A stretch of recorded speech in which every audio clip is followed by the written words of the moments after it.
Hello বন্ধুরা, এখন chicken রান্না করব। সাধারণ ঘরোয়া চিকেন শুরু করলাম।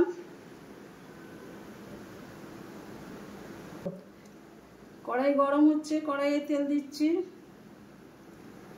বেশি তেল দেব না, আমার চিকেনটা হচ্ছে 2 কেজি আছে, সেই পরিমাণ আমি তেল দিলাম। এবার কেউ যদি বেশি তেল পছন্দ করেন তাহলে সেই মতন তেল দেবেন, কারণ আমি ঘরোয়া রান্না করছি, আমার যাতে তেল না ভাসে সেই মতন করছি। একটা তেজপাতা দিলাম,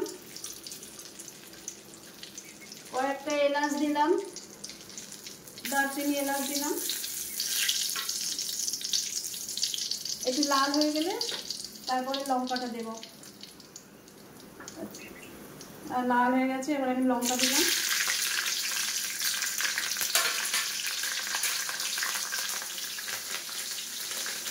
এবার পেঁয়াজ দিয়ে দিলাম।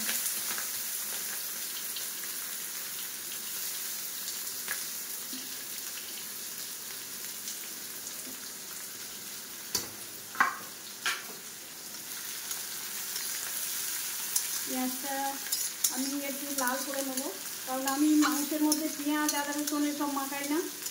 আমি সব কিছু আগে তেলের মধ্যে দিয়ে গরম করে একটু লাল করে নিই, কারণ আমার আদা রসুনের গন্ধ লাগে, যার জন্য আমি ঘরোয়া রান্না এইভাবেই করি।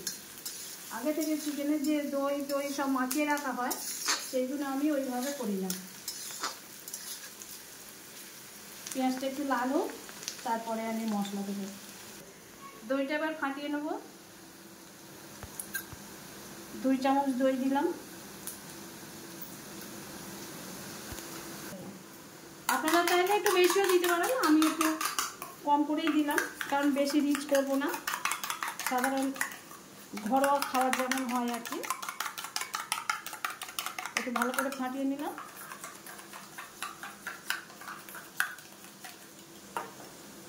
পেঁয়াজটা লাল হয়ে যাচ্ছে, একটু নেড়ে দিই।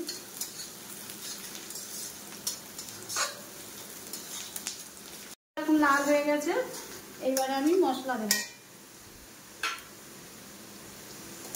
আদা রসুন একসঙ্গে পেস্ট করা, আমি সেই দুধেই দেব।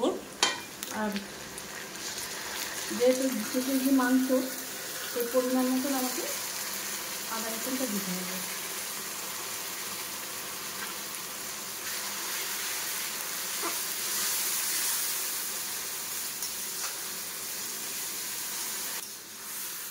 মশলাটা একটু ভালো করে কষে নিতে হবে, কারণ মশলা যত কষা হবে তো মাংস বলো বা যে কোনো জিনিস বলো খেতে তত টেস্ট হবে। এই মাংসটার জন্য এই যে তরকারির যে মশলা দিয়েছি এটা ভালো করে কষে নেব।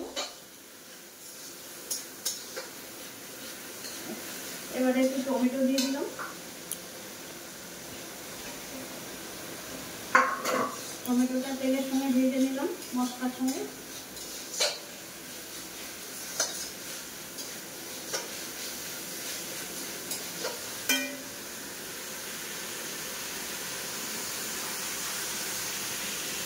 এবারে একটু হলুদ দেবো, পরিমাণ মতো হলুদ দিয়ে দেবো। হলুদ দিলাম, এবারে একটু জিরা দেবো গুঁড়ো, জিরা ধনা একসঙ্গে মিক্সড করা আছে।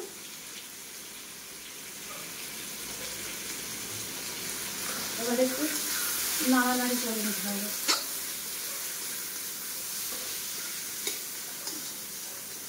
নাড়ার পরে তেল ছেড়ে যাবে, তারপরে আমি মাংস দেবো।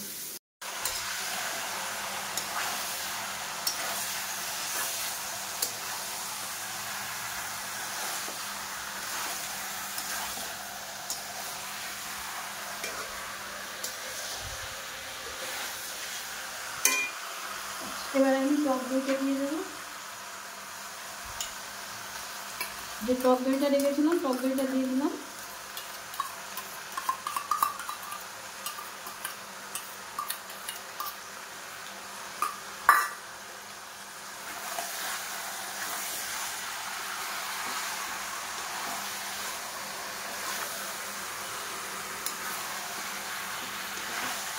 দেখি মাংসটা এবারে কেমন হলো, ভিডিওটা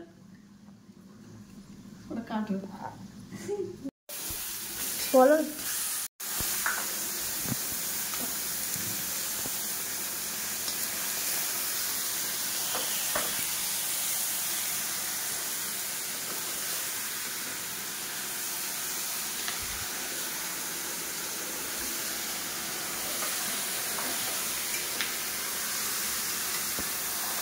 দেখি মাংসটা এবার কেমন হলো। এই কষা হয়ে এসছে মোটামুটি, এখন আর একটু হবে। এর উপরে এবার আলু দিয়ে দেবো।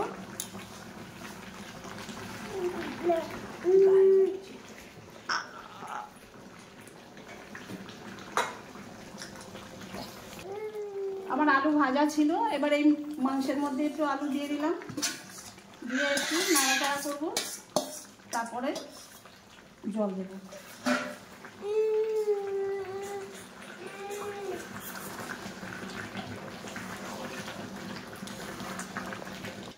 এই মাংসের যতক্ষণ না তেল ছাড়ছে ততক্ষণ আরেকটু কষিয়ে নেব। আলু দিয়েছি সবে, আর একটু কষে নিই, তারপরে জল দেবো। ছেড়ে গেছে না, মাংসের জল ছেড়ে গেছে, এই তেল ছেড়ে গেছে। এইবারে আমি জল দিয়ে দেবো।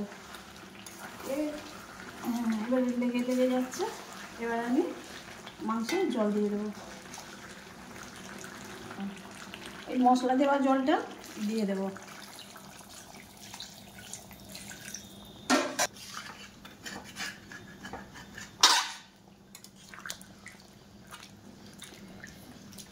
এই মাংস যে যেমন ঝোল পাতলা খেতে পারে, আমি বেশি পাতলা রাখবো না, কারণ আমাদের ঝোল খাবার লোক নেই, সব কষা কষা খাবে। একটু এবারে ফুটবে, তারপরে মাংস আমার সিদ্ধ হয়ে এসছে, এই তো হয়ে এসছে, ওই জন্য বেশি আর জল দিলাম না। ব্যাস,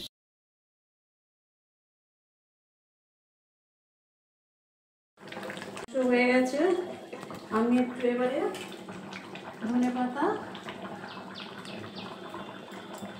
দিয়ে দিলাম, আর একটু গরম মশলা দেবো এবারে।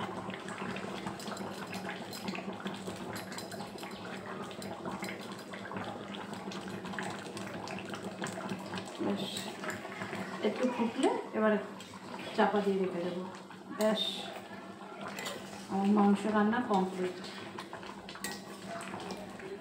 একটু ঝোল ঝোল রাখলাম, কারণ ভাত দিয়ে খেতে হবে তো, আজকের অন্য কিছু ডাল ফল নেই, যার জন্য একটু মাংসের ঝোল রাখলাম।